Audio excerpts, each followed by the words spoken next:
Bonjour à toutes et à tous. Aujourd'hui, je vous montre comment je décore la couverture de mon agenda.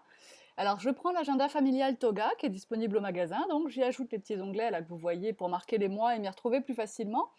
Et je décore la couverture. Cet agenda me sert d'agenda au magasin, d'agenda de comptoir, comme je dis, pour noter les rendez-vous, les commandes, vos commandes clients quand vous m'appelez ou quand vous passez au magasin. Noter les ateliers, etc., etc. Donc rien à voir avec mon bullet journal dont j'ai parlé dans le club Tout en colle sur Facebook, puisque mon bullet journal, c'est vraiment mon organisation personnelle, même si, évidemment, mon organisation personnelle contient des informations professionnelles, puisque je fais difficilement la différence entre les deux. Ces deux outils ont vraiment deux buts complètement différents. Donc, cet agenda, je décide de décorer sa couverture en utilisant une feuille de riz, notamment. Je vais avoir plein de déboires, hein, donc vous allez voir qu'il y a plein de choses que vous allez voir au début, enfin je vais essayer de couper comme il faut dans la vidéo, mais je commence par passer du gesso sur toute la couverture en carton, car je veux coller une feuille de riz. Donc je choisis une feuille de riz dans mes feuilles Stamperia, que j'aime beaucoup. Je décide d'utiliser ce fond gris avec les pinceaux en bas. Alors je déchire le bord ici, car je ne veux absolument pas d'un bord droit sur le côté de mes spirales. Et je vais aussi la rétrécir en hauteur, et même en largeur d'ailleurs, je crois, parce que pour l'adapter tout simplement à la largeur de mon agenda et à la hauteur de mon agenda. Je me dis que c'est pas assez blanc, au final ça changerait rien, mais bon, je décide d'y repasser une couche de blanc pour que ce soit très blanc pour commencer, de façon à ce que le gris clair qui est dans le ciel de la feuille de riz apparaisse réellement gris clair, soit vif, soit lumineux quand même. Bon. Bref, et je passe bien dans les petits trous ici, quitte à blanchir un peu la spirale, c'est pas grave. Donc une fois cette deuxième couche de gesso sèche, hein, ça va très vite, et si vous êtes pressé, de toute façon, un petit coup de sèche-cheveux et c'est bon. Hein. Donc en déchirant, j'ajuste la taille de ma feuille de riz. Tant mieux si c'est pas régulier, ça m'arrange.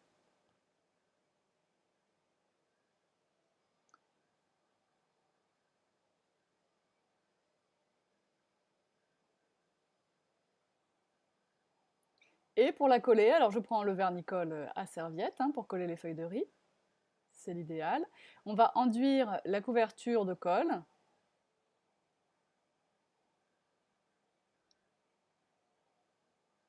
Et voilà, j'enduis toute la couverture de colle. La feuille de riz, c'est quand même nettement plus facile à coller que la serviette en papier, donc pas besoin de prendre beaucoup de précautions. Hein. Ce qu'il faut, c'est pas de paquet de colle, hein, c'est comme d'habitude. S'il y a un paquet, bah, ça fera une bosse. Hein. Donc on étale bien sa colle, on fait attention qu'il y en ait partout. On place la feuille de riz, on maroufle grossièrement avec la main et on repasse de la colle dessus. S'il y a des petits plis, ben, tant mieux aussi. Je veux dire, on n'a pas besoin ici, on ne cherche pas la perfection. D'abord, dans la feuille de riz, il y a des nervures déjà. Et c'est pas parce qu'il n'y aura pas de plis que la couverture sera plus belle. Voilà. Donc on colle ça correctement. Et encore une fois, soit on laisse sécher, soit on sèche au sèche-cheveux.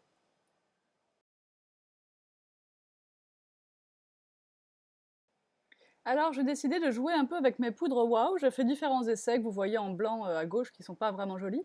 Là finalement ça marche, je prends mon stylo à embosser, donc c'est la même chose que la Versamark ou que l'encre Wow à embosser, mais c'est en stylo, donc on en met où on veut. Là j'applique de la transparente Ultra Gloss, Ultra High, donc ce sont des gros morceaux de poudre à embosser qui font vraiment un effet résine. Donc ça, c'est pour me donner un peu plus de relief que la poudre à embosser normale. Ça donne aussi très bien un effet mouillé ou un effet goutte d'eau. C'est très sympa. Vous voyez pas bien la caméra. Je suis pas sûre que je fasse un zoom à ce moment-là.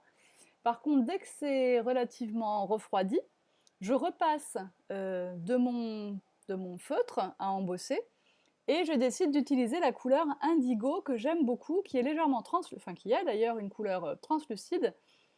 Mais là, sur ce gris clair, elle va être superbe. Donc l'indigo, c'est un bleu violacé. Hein. Hop, et on refait sécher.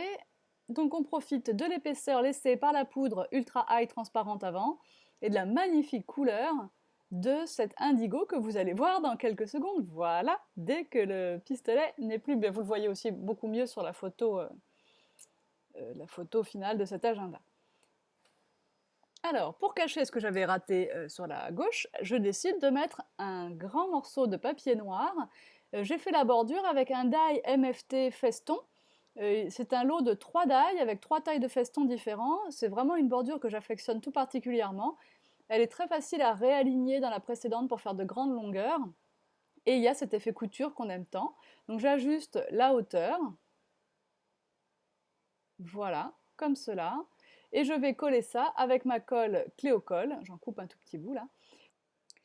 Mais avant d'utiliser la colle, je vais d'abord passer mes tranches à l'encre noire. Alors je choisis la Distress Oxide Black Soot.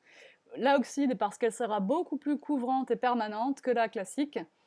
Pour cet exercice-là, cet agenda sera quand même fortement manipulé. Donc voilà, j'avais besoin d'un noir bien couvrant. J'aurais pas eu la Distress Oxide, tout simplement j'aurais fait ça à la peinture noire acrylique. Hein. Noir ou anthracite aurait été même, parce que finalement le résultat là est anthracite, pas noir. Donc une fois que j'ai bien passé tous mes bords, là je prends ma clé au colle, mon pinceau, je me rends compte tout de suite que elle a séché un petit peu. Donc je mets un peu d'eau avec mon spray sur mon papier, ça suffit à la diluer suffisamment pour que ce soit la consistance que j'aime pour ma colle. Hop, j'en remets un petit peu, vous voyez que j'étale ma colle comme ça. Alors autant pour les festons, je fais vite fait, parce que même si ça soulève un petit peu, ça ne me dérangera pas, ça va donner de la vie à la couverture. Autant pour les bords droits, alors là, je veux un collage parfait, donc je dépasse, hein, j'en mets sur mon plan de travail volontairement pour être sûr qu'il y ait bien de la colle jusqu'au bord. Évidemment, comme j'ai un tapis de travail non adhérent, je peux effacer mes traces de colle d'un simple coup de sopalin, et je viens mettre ma couverture en place, et ça cache comme ça tout ce que j'avais loupé sur le côté gauche de cette couverture. Finalement, c'est bien plus joli encore que ce que j'avais envisagé au démarrage. Donc les erreurs ont toujours du bon. Je maroufle ici avec mon sopalin pour que ce soit tout bien collé partout.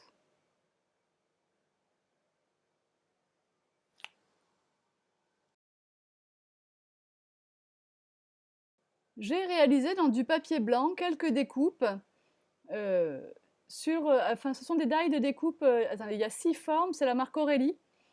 Donc voilà, j'ai décidé de reprendre du violet pour rappeler l'indigo qui sort de mon pinceau sur la droite. Alors, je prends la Distress Oxide Wilted Violet et j'en mets sur mon bloc acrylique. J'applique ensuite le bloc acrylique directement sur le papier. Je nettoie et je vais passer au Vintage Photo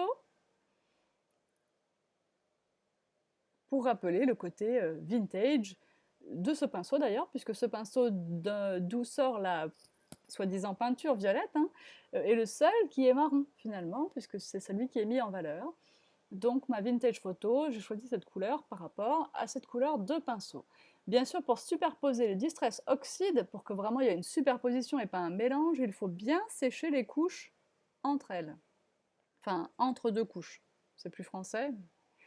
Donc je refais pareil, je mets par contre un peu moins de couleur, parce qu'elle est très soutenue et que voilà, je ne veux pas qu'elle prenne toute la place.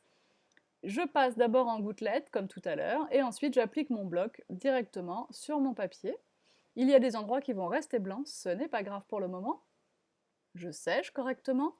Je vais ensuite utiliser la même couleur, mais avec l'applicateur et la mousse, pour faire les tranches et passer sur cette partie qui reste un petit peu blanche dans le haut supérieur droit.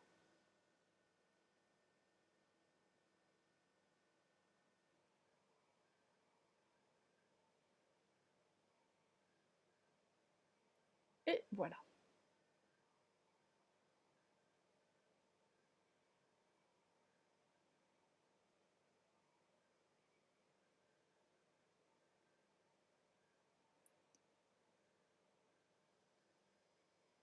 J'essaie de déterminer sa position, mais il va bien rester en bas. Et je vais lui appliquer 2 petits morceaux comme ça, qui sont comme comme une série d'intercalaires qui rappellent bien l'organisation. Hein.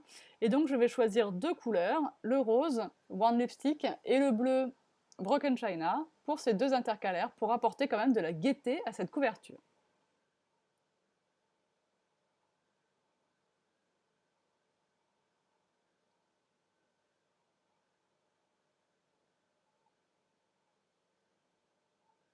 Alors, ces encres Distress Oxide sont vraiment très couvrantes, ça c'est une chose, très crémeuses également, avec un effet crailleux.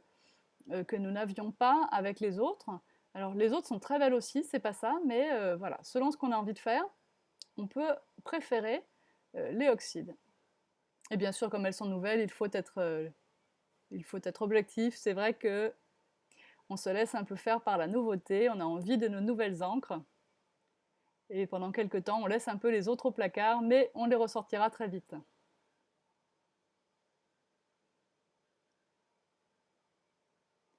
Alors là, comme j'ai mis un peu trop de colle sur la bleue, je vais tout de suite passer avec mon coussinet d'embossage. Donc un coussinet rempli de talc, hein, dont le tutoriel a été fait par Laetitia sur la chaîne Tout en colle, YouTube. Et donc, je colle ensuite ce petit montage Kula à la colle pour être sûr qu'il ne se décolle pas du tout. Et voilà. Nous allons maintenant passer à la réalisation de tamponnage. Alors pour ça, je fais une sélection de différents tampons. Et je vais surtout les tester sur un papier noir brouillon, entre guillemets, une chute de papier noir, pour voir ce que ça donne avant de les faire en vrai.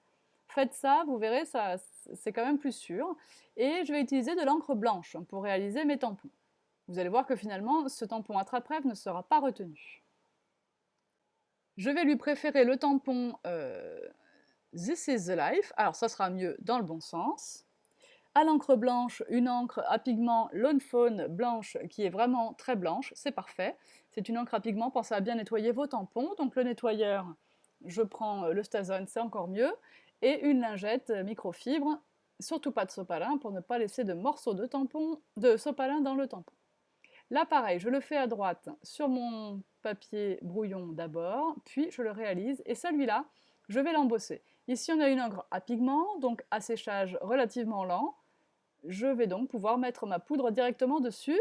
Par contre, j'aurais dû passer mon coussinet d'embossage parce que là, la poudre va rester collée à des endroits où je n'en veux pas. Donc je la chasse à coups de pinceau. Et je vais répéter cette erreur au moins 2 fois de suite.